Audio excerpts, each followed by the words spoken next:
சந்திர உதயம் அஸ்தமனம் என்பது ஒவ்வொரு நாளைக்குமே மாறிக்கொண்டுதான் இருக்கும். அதனாலதான் அந்த தகவலை நம்ம முக்கியமாவே சொல்றோம்.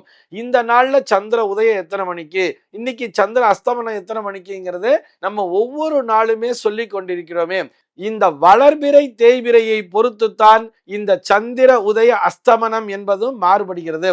அஸ்ட்ரானமிக்கலி இதை நம்ம புரிஞ்சுக்கணும்னு சொன்னா, இந்த சந்திரன் என்பவர் ஒரு தனி கிரகம் அல்ல, தனியாக சூரியனை சுற்றி வரக்கூடிய ஒரு கிரகம் அல்ல. மற்ற கிரகங்களை போல இது பூமி அப்படிங்கிற நம்ம வாழ்கின்ற இந்த பூமியினுடைய ஒரு நேச்சுரல் சேட்டிலைட், பூமியினுடைய ஒரு துணைக்கோள், பூமியை மட்டுமே சுற்றி வந்து கொண்டிருக்கின்ற ஒரு கோள் தான் சந்திரன்.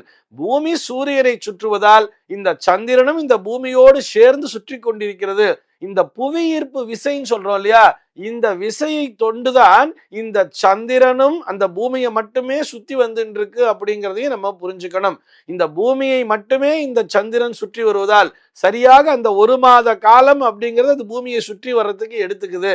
இந்த சூரியனும் அந்த அப்படியே சூரியனை சுத்துறதுனால நமக்கு அந்த சந்திரனும் சேர்ந்து சுற்றுவதை போல் தெரிகிறதே தவிர, இந்த சந்திரனானவர் வெறுமன பூமியை மட்டும்தான் சுற்றி கொண்டிருக்கிறார் என்பதையும் புரிந்து கொள்ள வேண்டும்.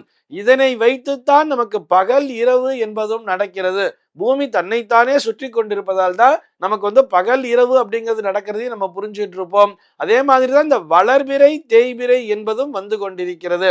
இந்த வளர்பிறை தேய்பிறை என்பதை பொறுத்துத்தான் சந்திர உதய அஸ்தமன காலமும் மாறுபடுகிறது என்பதுதான் இந்த கேள்விக்கான நேரடியான விளக்கம்.